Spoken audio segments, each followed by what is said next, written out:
Hello and welcome to today's devotional. I hope you're having a good day. It's been very warm here in Nova Scotia and a lot of rain, so it's humid. So I'm wearing a t-shirt to work these days. It's not what I normally wear, but it's just too warm. So that's where I'm at. I hope you're having a good day wherever you're at, and whatever you're up to in your summer. Anyways, let's look at our devotional for today. So we're in Proverbs chapter 6, verse 21 today. And this statement, like yesterday's devotional, this statement is one that we've seen recurring in the book of Proverbs. It shows up, or a variation at least of it shows up a number of times in these early chapters of the book of Proverbs. And so it says it may be slightly different each time, but the same intentions. And so I'm going to look at the verse, and I'm going to bring a different point out of it than I have in the last ones. But let's read it. So it's in verse 20. It's talking about listening to the teaching of your parents, or by extraction, we can say, well, any teacher, any valid teacher, really, whether it be your literal parents or not, but a valid teacher of wisdom. But it's saying, listen to your parents as they teach you wisdom, and you grow in it. And then this verse 21, this idea of bind them, the teachings, bind them continually on your heart, tie them around your neck. So it's, once again, it's a lot of poetry.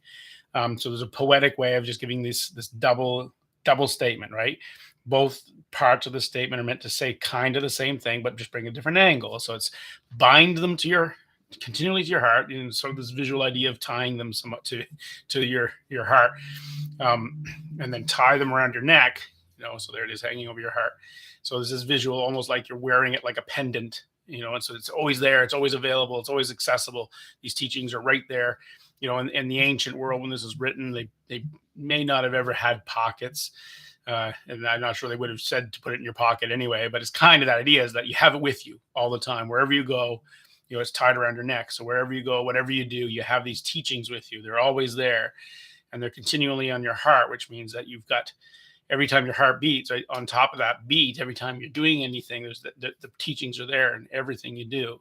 And so it's a kind of a statement about the all-encompassingness of God's wisdom. Like you need to bring the wisdom of Proverbs, bring the wisdom of this teacher, these parents of yours, these spiritual parents, bring that wisdom with you into everything you do in your whole life. It's so important. So that's kind of the very immediate understanding of those words. But I want to draw from that this idea of having a standard to live by in your life, and by this idea that a person lives by a code, as so to speak, some sort of a code, or I'll use this word standard, something that you hold up and say, this is what I want to achieve, this is what I want to be. I don't want to fall below that. I want to be that or higher. And so you kind of set this bar, this standard for your life that determines the principles you'll live by.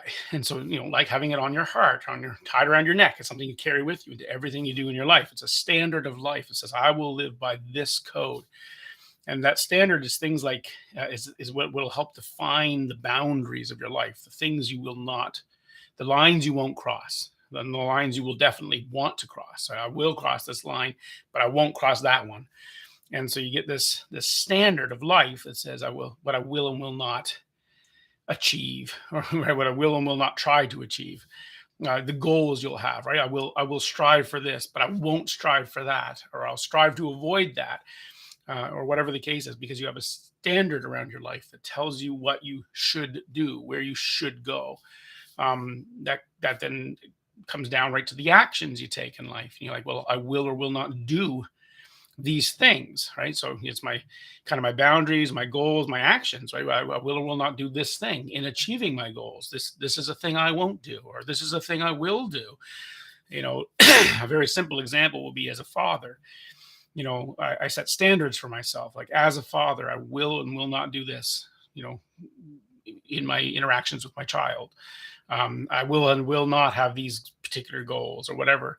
And so it sort of defines my fathering of my children, because I have a standard I will live by, or my being a husband, or my being a worker, or being a pastor in my case, or even being a YouTuber, right? Or whatever it is in life you do, everything, you carry it with you everywhere you go, and you set these standards up. And it structures the kind of person you're going to be. Basically, your standard defines your character. And so having a standard is so important. What is the standard of your life going to be? Now, of course, I'm doing this devotional from Proverbs, and I'm going to suggest that, if you want to have a godly standard in your life, that's what Proverbs is leading us to. It's like, here's your standard. Here's the godly standard. It's really important to follow it and to make it an actual standard, not just something you talk about once a day, not just something you think about when you're, in certain circumstances, but it's tied around your neck. It goes with you into everything you do, right? It's completely holistic. So here's the thing. Everybody kind of lives by a standard of sorts. Everyone does, whether they know it or not. And it's that set of definitions, right? What you will and will not do, what you will and will not want. Everybody kind of has a standard in that there's something that drives them forward. But many people, if not most, their standard is very, very low. And basically, it comes down to this: it's like, whatever my body says it needs, I give it. Whatever my emotions say they need, I give to them. Whatever whim or compulsion I might have at any given moment, I just satisfy it. So that's a really low standard. It kind of isn't a standard, but if you want to call it a standard, that's it. It's basically self-indulgence. Whatever my self says I want, I give it. I just have it. I do it. And that's, of course, well, that's a disaster waiting to happen. Is what that is. And I would say probably even can't even call it a standard. It's just living by instinct almost. But everybody does at least that. But then most people do have some sort of an overlay over their base instincts. They do have a little something, at least, that they put on that. I will restrain my instincts in this area or that area or whatever. And sometimes that kind of a little bit of a standard is in a lot of people's lives, but it's still kind of based on the same thing, right? Like, I won't punch that guy in the face when he makes me angry, because he might punch me back and that will hurt. And so it's kind of still just taking care of your instinctual needs. but we try at least. But then some people go even higher and they realize, I need to have a standard in my life that's above my instincts and above simple self-indulgence, something that's more than me, that's more noble than just self-service. And that's really good. And so then people search for that and they try to start to say, well, this I will do, that I won't do. And they try to get a good standard. And they realize a good standard has to come from outside of yourself. Otherwise, it's just self-indulgent. It's my standard for me. But if it's outside of yourself, then it's not a self-indulgent standard. Now it's external, and you discipline yourself to meet the standard. So you try and find a really good standard. It's like, what kind of person do I want to be?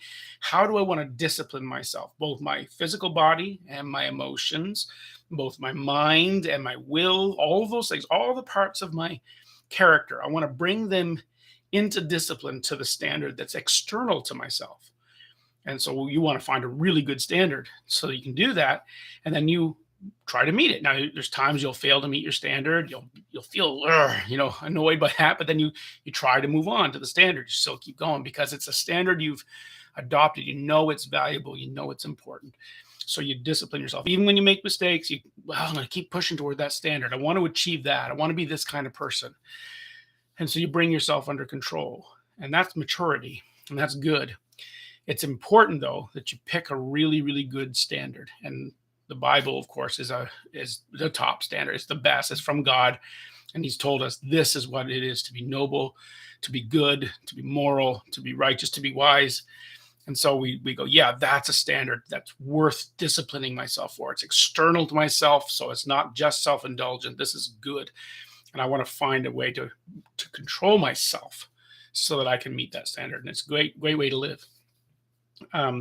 Everybody wants to be seen as having a standard. We all can sense the value of it. Like, there's something noble about a person, even if their standard isn't godly, like even if it's just another standard, just the fact that someone disciplines themselves to meet a standard, it impresses us. And we all kind of get a sense of it. That's a good thing. Everyone wants to be seen that way. Not everybody wants to do the work to actually achieve the standard, of course. They would still like people to think of them that way. They just don't want to necessarily do the work to be that way. But eventually, whatever your heart whatever's going on here does eventually come out. Even if you claim to have a high standard, a high moral standard, if you don't actually discipline yourself, it's going to eventually be seen. You don't have that standard. But when we have it and we strive for it, and it's a truly good standard, like God's standard is, then you start to condition yourself and treat yourself and train yourself, and eventually your heart moves there too, and you'll find that you're just going to start to naturally keep the standard more and more and more in your life, because you bound them to your heart. That's what this verse is saying. Bind them to your heart. Like, teach your heart what to value. Teach your heart what is worth pursuing, and to discipline yourself what is worth sacrificing in order to achieve that standard. Teach that to your heart through God's word. Bind it to your heart, and then like a talisman around your neck that's always available to you. You can always grab that whatever is on that keychain or whatever it is that's on your neck. You can grab it when you need it. So like that, have the standard in all of your life, so that whatever you're doing, you come back to it. And you're like, yes, Lord, I want to be this kind of person. So I'm gonna discipline myself to that end. Anyway, that's my little devotional from this verse here today. Whatever you might think, take a look at the verse, meditate on it, and think about it. How would you apply it to your life? But there's what I'll suggest today. God willing, we'll be back on Tuesday for verse 22.